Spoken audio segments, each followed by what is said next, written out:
Hi, here is one more lecture about functions, and this one is in a more practical view, because what we're going to do is we're going to save that. We're going to look at the program that we built in the previous lecture. Sorry, in the previous section. So this simple program. Note that these are not the real life applications that this course covers. So these are just small snippets of code. Don't confuse this with the real life applications.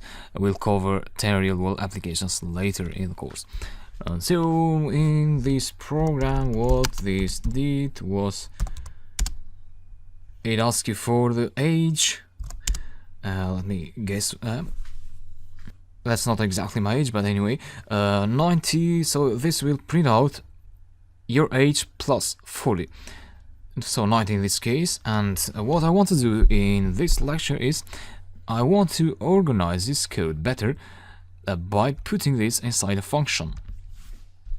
So this will help you understand functions, how they are used in a more real life situation. So the function basically had three components, and that was the input, the body of the function, so the operations that the function performs, and then the output. So in this case, we are going to somehow get the input from this user prompt, and then this will be the body of our function, and then we will output this one in here, the new age variable. So let's go ahead and define a function here. Define age foo. Let's keep it like that. And we're going to get some age input there. And there goes this line. So the new age will be equal to the input that the function will pass in here.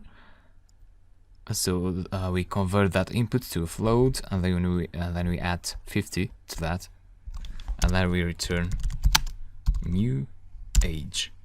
So once you have defined a blueprint, so to say, once you have defined your function, then you want to prompt the user for a value so that you have a value ready there to pass it to the function call later here, which would be like print age foo age goes there. Now don't confuse this age variable with this one here. They just happen to be the same, but these are not the same because this is a local variable.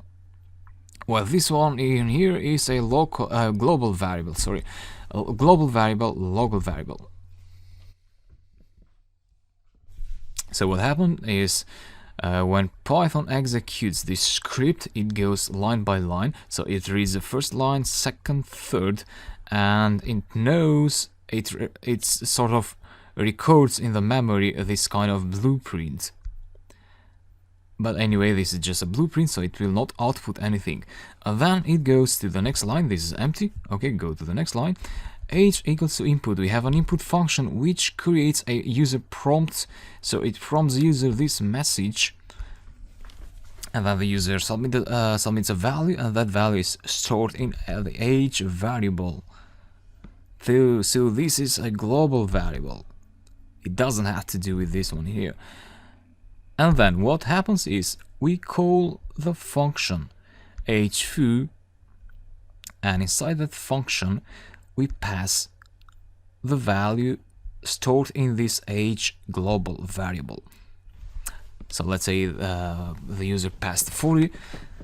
40 will be passed in here. So 40 here, which means this 40 will be passed to this age argument, so to this variable. So the local variable now will get a value of 40, and that value will be put in here. So float 40 plus 50 equals to 90, and that will return 90. And so that 90 will replace this thing in here, and Python will print 90.0 in the command prompt in the terminal here. Let me try that. Enter age 40, 90.0. And yes, basically that's how you integrate user input with functions. That's about this lecture. I'll talk to you later.